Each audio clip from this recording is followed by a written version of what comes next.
Congratulations. Can you just talk us through the match from your perspective? Yeah, it was obviously I came out pretty sharp and started up a break and he kind of went away into the first set, and then it's tough, winning a set 6-love against a guy who's dangerous and can serve really well, and I managed to hang with him, and he played a really loose tiebreak, and then he rushed a lot in the third set, and it was all going very quickly, but I'll take it. It was pretty hot out there, and nice to get it done and straight. Great, thank you. Gentlemen, yes. David Law from BBC Radio. Obviously, you got through efficiently in the end. One tough set, two straightforward sets. Does it at all bother you to see a player down the other end not apparently giving his best effort? Or do you just think, oh, great, I'll just take the points? Yeah, it's tricky, especially how Benoit plays. He's pretty, obviously plays with a lot of flair, can come forward very well and serve well at times, and it's tough. He plays very quickly, and I don't mind that. I can play quick on returns, and I'm playing to the server's speed. But yeah, I think he maybe played a little bit too quick and made some errors that he probably wouldn't usually make. And for me, I just try to make it a really physical match and make the rallies long. Obviously, it was really hot, and maybe towards the end of that third set, he was playing really quick and trying to make the points really short, and maybe the heat was getting to him. But it was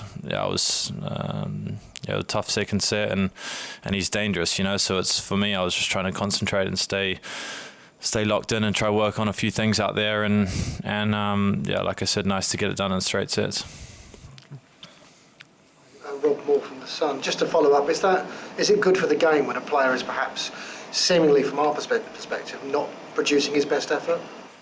Yeah, I don't know. I mean, you can ask him, but for me, it's tricky because he looks like he's not really there, and he can come up with a few good shots and a few big returns. In that third set, he was love 30 a couple times and 15-30, and kind of that's when he's very dangerous, and I think he's an exciting player to watch, and he's a really nice guy, and I think his hands are unbelievable, but I think it's unfortunate. I think he played a little bit too quick, and at the end of the day, I went out and did my job. Chris Bowers, US Open Radio. Having spent a fair bit of your early adult life in America, do you get a sense of comfort, familiarity when you get back to the American tournaments, back into the American tennis culture that makes you feel more at home here than maybe in certain other parts of the world?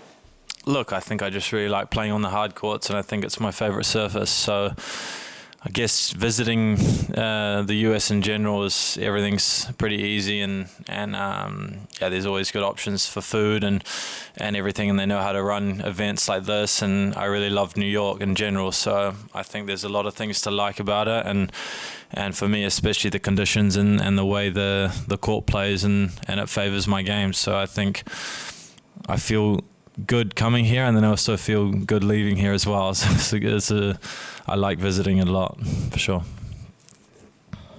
James Gray, iNewspaper. Cam, you said the other day, hot, humid, slow and bouncy, probably your best conditions, most unpleasant for everyone else. Do you look at the weather forecast and just hope that number keeps going up? Is there a number at which you might even say, 35, 36, no thanks, or do you just want to make your opponent sweat? Yeah, I'll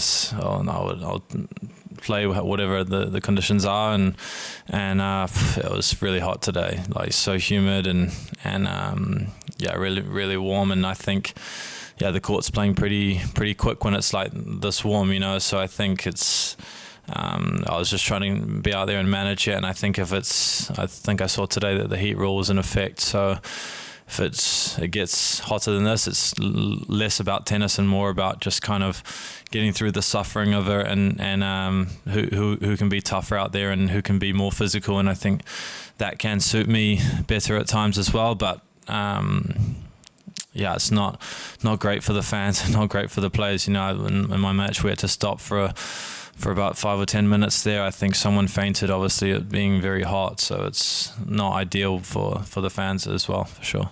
The young lady in the back.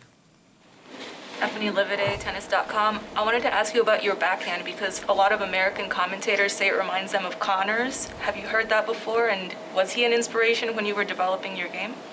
No, but I'll take that. I'll take the comparison for sure.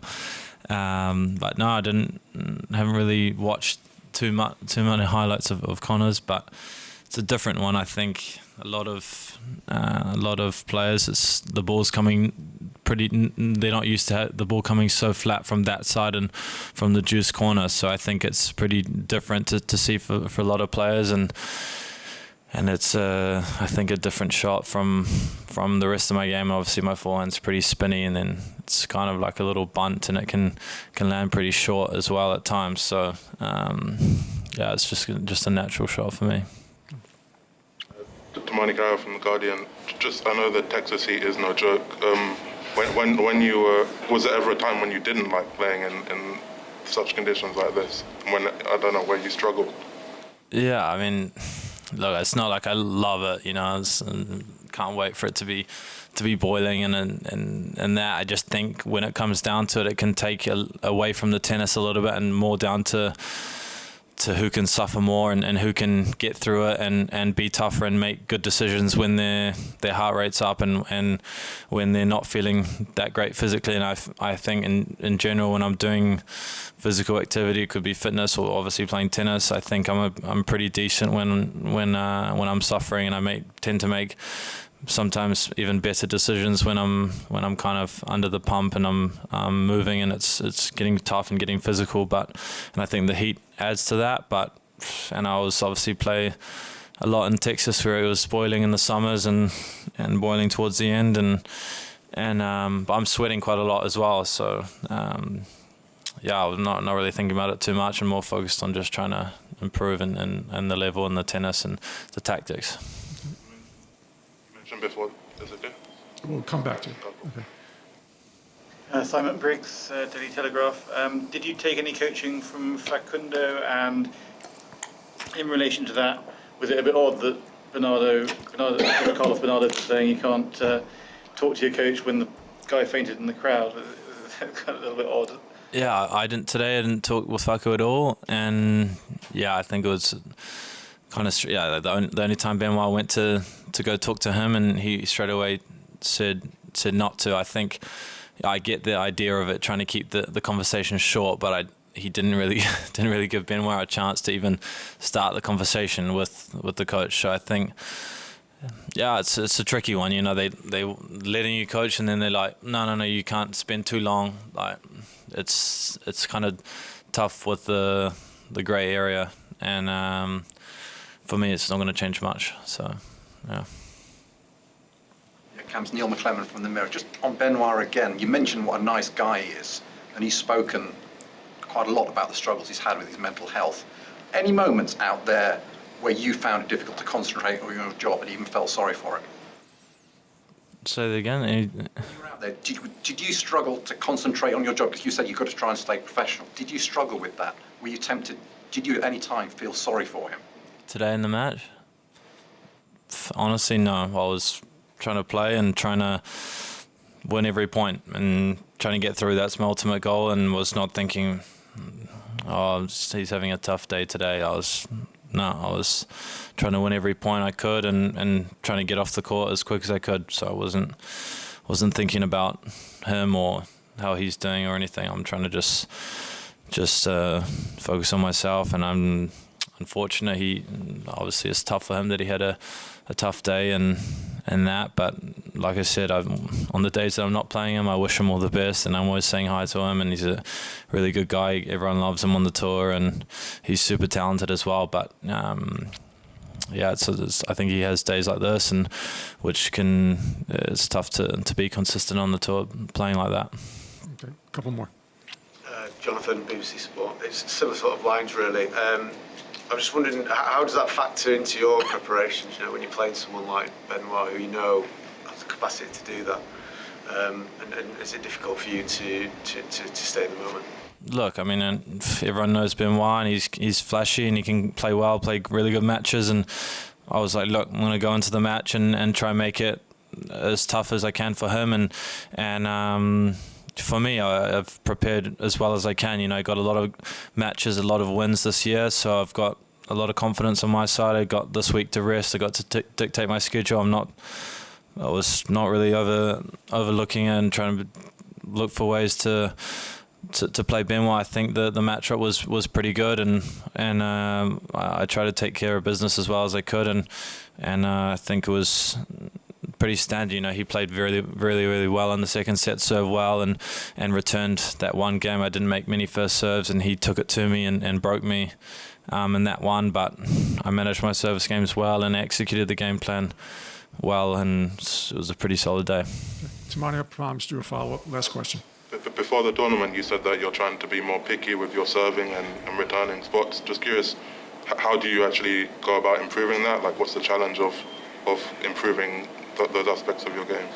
Yeah, I think just spending more and more time on the practice court, and when kind of looking to judge the serve in the practice, being really picky on what's a good one, what's not, and trying to get closer to the line and really hitting the spots well. And then, yeah, like today, I was trying not to give too much away on the second serve return and trying to put a lot of pressure on him, and I was able to do that and didn't really give too many freebies away. So it was good, but yeah, I got tomorrow to work on that and work on a few other things, which will be great.